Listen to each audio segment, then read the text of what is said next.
আজকে আমাদের নওগাঁ জেলার ছোট্ট কক্সবাজারে গিয়েছিলাম। আজকে সেই ব্লগটাই নিয়ে এসেছি আপনাদের কাছে। আসসালামু আলাইকুম, কেমন আছেন আপনারা সবাই? আশা করি আল্লাহর রহমতে অনেক ভালো আছেন। এই তো বিকেলে রেডি হয়ে যাচ্ছি আমাদের নওগাঁ হাসাইগাড়ি বিলে, অনেকে ছোট্ট কক্সবাজার বলে।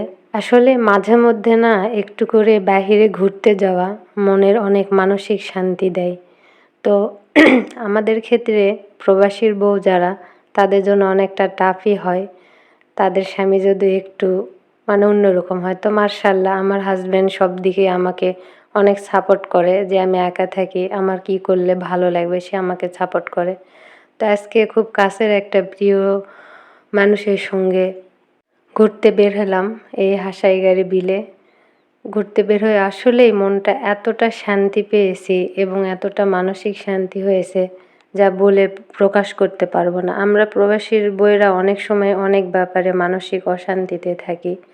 তো যাই হোক, সকল আপুদেরকে বলতেছি মাঝে মধ্যে এরকম করে একটু ঘুরতে বের হয়েন, নিজেকে সময় দিন, তাহলেই না অন্যদেরকে ভালোবাসতে পারবেন। মাঝে মধ্যে ভ্রমণটা অনেক আরামদায়ক হয় এবং অনেক শান্তির মনে হয়। আর যখন দেখা যায় দুনিয়াতে বের হয়ে যে আল্লাহর দুনিয়াটা কত সুন্দর করে আল্লাহ সৃষ্টি করেছেন, মাশাআল্লাহ।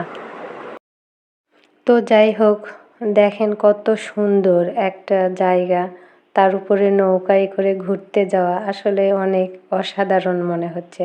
কত সুন্দর দেখছেন জায়গাগুলো, দেখেই মনে হয় মনটা একটা অন্যরকম প্রশান্তি হয়, একটা অন্যরকম শান্তি আসতেছে। নৌকায় ভ্রমণ একটা অন্যরকম মজা। তার উপরে গাছে উঠেছিলাম, অনেক ছবি উঠাইছি, তো ওগুলো দেওয়া যাবে না। একটু এই যে এই গাছটায় না সকলেই ওঠে, ছবি উঠায়। আশা করি আমার ব্লগটা আপনাদেরকে ভালো লাগবে। ভালো লাগলে প্লিজ কমেন্ট করে জানায়েন। আর দেখেন কত সুন্দর, আসলে মনটা অনেক সুন্দর হয়ে যাবে। সবাই ভালো থাকবেন আর আমার জন্য এবং আমার হাজব্যান্ড এবং আমার সন্তানদের জন্য দোয়া করবেন এবং সবার জন্য আমি দোয়া করি। সকলেই ভালো থাকবেন। আল্লাহ হাফেজ।